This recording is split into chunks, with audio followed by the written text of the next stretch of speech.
ของลาวนอกจากจะมีแหล่งท่องเที่ยวทางธรรมชาติที่สวยงามแล้วยังมีอีกหลายอย่างที่น่าสนใจและมื้อนี้เราจะพาไปเบิ่งวัดที่มีอายุเก่าแก่และเป็นที่นับถือของชาวเมืองปากเซวัดหลวงตั้งอยู่บ้านลักเมืองปากเซแขวงจำปาสักตั้งอยู่ข้างฝั่งแม่น้ำเซโดนเป็นวัดเก่าแก่วัดหนึ่งที่มีความสำคัญทางด้านประวัติศาสตร์และพระพุทธศาสนาตามประวัติได้กล่าวไว้ว่าวัดนี้ได้สร้างขึ้นในปีค.ศ. 1902และได้บูรณะอีกครั้งในปี 1991โดยพระอาจารย์ใหญ่สมศรีแก้วเขียวประธานพสล.แขวงจำปาสักเพิ่นได้นำผ้าพระสงฆ์สามเณรและพุทธศาสนิกชนสร้างขึ้นใหม่ให้งดงามกว่าเดิมโดยใส่รูปแบบศาลามงคลหลวงซึ่งเป็นเอกลักษณ์ของศาลาโฮงธรรมแขวงจำปาสักหลังคาสูงสั้นยอดโซฟาสร้างขึ้นเป็นรูปธรรมจักรประตูทางเข้าศาลาและปองเยี่ยมแกะสลักลวดลายศิลปะลาวอย่างเป็นเอกลักษณ์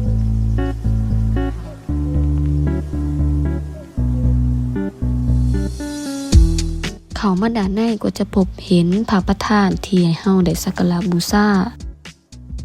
ทุกคนที่เข้ามาสามารถมาเซียมซี่และมัดแขนเพื่อเป็นสิริมงคลได้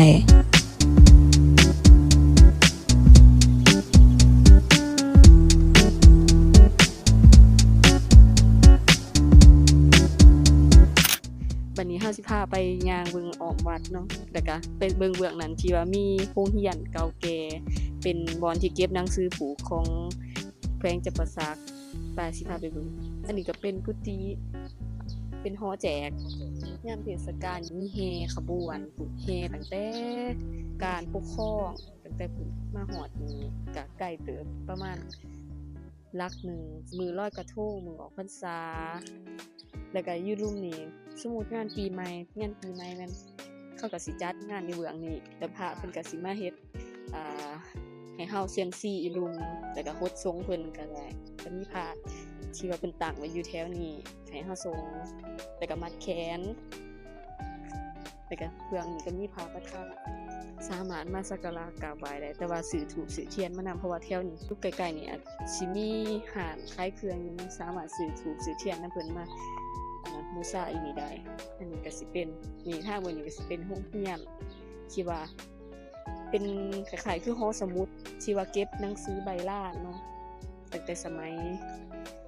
ที่เพิ่นสร้างจริงๆมาเบิ่งบรรยากาศแล้วกันเขาจะมาถ่ายพรีเวดดิ้งอยู่นี่ใส่ชุดลาวเพิ่นก็ยังมาถ่ายคือกันเนาะ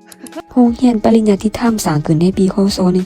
1942ออกแบบตัวอาคารโดยพระครูคุณมณีวงศ์การออกแบบตัวอาคารลวดลายเป็นศิลปะลาวร่วมสมัยอินโดจีนตะวันออกและตะวันตกเสาเป็นปูนปั้นลายพระนาคปรึกษาและมีประติมากรรมปูนปั้นพญานาค2ข้างทางขึ้นและศิลาจารึกประวัติการสร้างอย่างจ๋าแจ้งมาหอนี่ก็สิเห็นทางเขาเนาะศูนย์ปกปักรักษาหนังสือใบลานเก็บหนังสือใบลานตั้งแต่สมัยที่ว่าเป็นสร้างมาเพื่อมาเป็นส่วนหนึ่งของหอสมุดแห่งศาสตร์ก็ว่าได้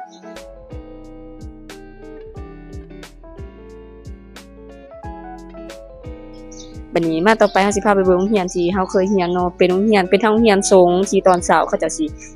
พาสงฆ์ที่ว่าจะเรียนศึกษาอยู่หั่นและตอนแรกในสมัยตะกี้จะเป็นโรงเรียนสอนภาษาอังกฤษศูนย์ DC สมัยตะกี้เนาะที่ว่าได้เปิดสอนอยู่หั่นแต่เดี๋ยวนี้เขาจะย้ายไปบ่อนใหม่แล้วอย่างว่าด้านหลังวัดเนาะก็สิมีทางขึ้นไปเบิ่งน้ำเซ่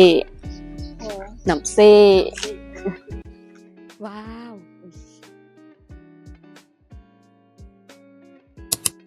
ครัวตัวนี้เป็นครัวใหม่เนาะเพราะว่าตะกี้อันเป็นครัวเขียวที่ว่าสร้างตั้งแต่สมัยฝรั่งแต่ว่ามันเริ่มผุพังก็เลยว่าเฮ็ดครัวตัวนี้ขึ้นมาใหม่แล้วประมาณ 6-7 ปีแล้วแล้วก็อันนี้ก็แม่นกันเจือนใหม่ของเฮาที่ว่าเฮ็ดใกล้จะแล้วเนาะต่อไปก็สิมีตลาดกลางคืนอาจจะมีตลาดกลางคืนเนาะอยู่แคมป์ของแต่ว่าตอนนี้ยังบ่ทันได้น่าจะบ่ทันได้สำเร็จตะกี้หม้องแถวนี้ก็สิ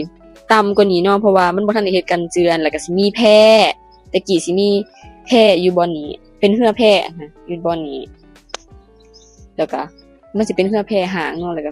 พวกก็สิพากันลงไปเล่นแต่พวกจังไห้ลงไปเล่นหอลักเมืองนี้ตั้งอยู่หน้าทางเข้าวัดหลวงเป็นบ่อนประดิษฐานสิ่งศักดิ์สิทธิ์และเป็นบ่อนกราบไหว้สักการะบูชาแก่ชาวเมืองปากเซและนักท่องเที่ยวต่อไปเฮาก็จะพาไปเบิ่งอีกสถานที่นึงที่เป็นบ่อนศักดิ์สิทธิ์และสักการะบูชาเช่นกัน เมื่อเฮามาฮอดศาลจับปูซบเซแล้วก็จะเห็นว่าบรรยากาศให้ความรู้สึกร่มเย็นย้อนว่ามีโฮมจากต้นไม้ใหญ่และอ้อมรอบไปด้วยแม่น้ำเฮ็ดให้บรรยากาศด้านนอกรู้สึกเย็นสบาย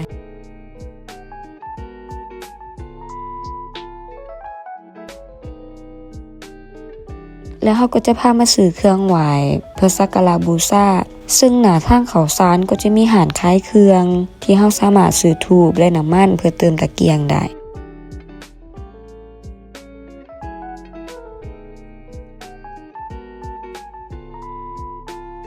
และเฮาก็จะพาไปเบิ่งบรรยากาศและด้านในของศาล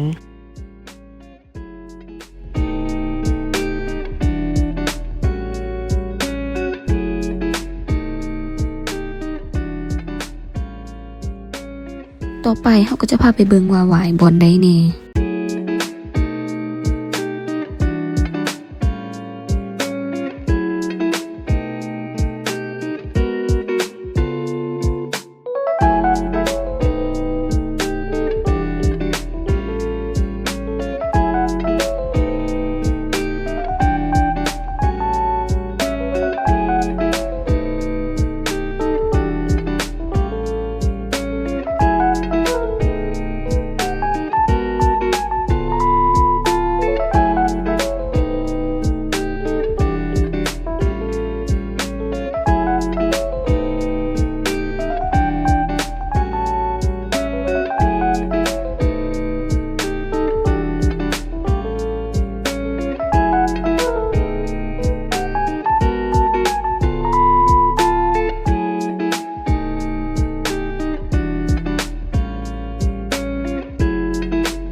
หลังจากที่ซื้อน้ำมันมาเฮาก็จะมาเติมตะเกียงอยู่บ่อนนี้และเฮามีความเชื่อว่าการเติมตะเกียงก็จะเฮ็ดให้ชีวิตเจริญรุ่งเรือง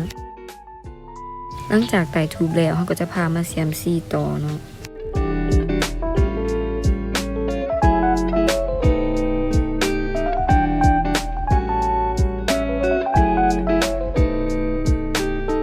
สิพาไปเบิ่งที่แกะปีส่งแต่ว่าอยู่นี่เนาะถามมานี่บอกเขาว่ามาแกะปีส่งเขาก็สิจัดเครื่องให้อยู่หั่นบ่อนเฮาซื้อเครื่องนี่ปีส่งแต่ละปีก็สิมีอยู่นี่4อันซึ่งนักสัตว์ที่ส่งในปีนี้ก็จะมีปีจอปีมะโรงปีมะแม่ปีสะลู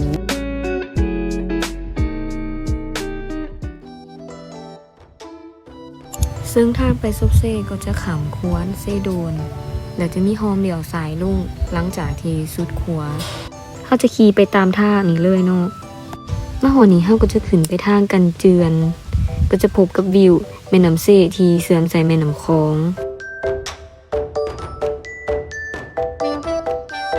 บรรยากาศยามแลงเนาะก็สิเย็นสดชื่นลมก็สิพัดเข้ามาจากแม่น้ำตุ้มก็สิเป็นบอนให้นั่งหลินกินลมชมวิวเขาจะก็สิมานั่งหลินอยู่นี่เนาะแต่ว่าบรรยากาศยามแลงก็เย็นเนาะลมพัดดีแล้วก็บ่ร้อนนำแล้วก็สิมีผู้คนมานั่งชมวิวแคมป์ของสิแนมเห็นผู้สลาวนำเนาะเบื้องนั้นผู้คนก็สิมานั่งบางคนก็มานั่งตึกป่าอยู่แถวนี้เนาะเบื้องนั้นเห็นเขาเจ้ามานั่งตึกป่าแล้วเบื้องนั้นก็มีเขาเจ้ามีดูดแฮดูดทรายแล้วก็ยังมีตอนนี้5 โมงสิ5 โมงก็ยังมีคนมาไหว้เจ้าอยู่แล้วก็ยังมีคนมาแกะปีส่งอยู่ก่อนหลังปีใหม่ก็ยังมีคนมาแกะอันนี้ก็จะมีเขาเจ้าขายเครื่องแกะปีส่งให้เขามีแต่ย่างเข้ามาแล้วก็มาบอนทางหน้านี่เลยก็จะมีคนที่ว่าเขาขายเครื่องแกะปีส่งให้เฮาแล้วก็สิบอกวิธีแกะว่าเฮ็ดแบบใดแน่คันบ่ฮู้วิธีหรือว่าขั้นตอนเฮ็ดแบบใดก็สามารถถามเพิ่นได้สำหรับคลิปนี้ก็สิ้นสุดเพียงเท่านี้เนาะหวังว่าทุกคนจะมีความสุขในการเบิ่งและติดตามการท่องเที่ยวของพวกเราฝากติดตามคลิปต่อไปของพวกเรานำบ๊ายบาย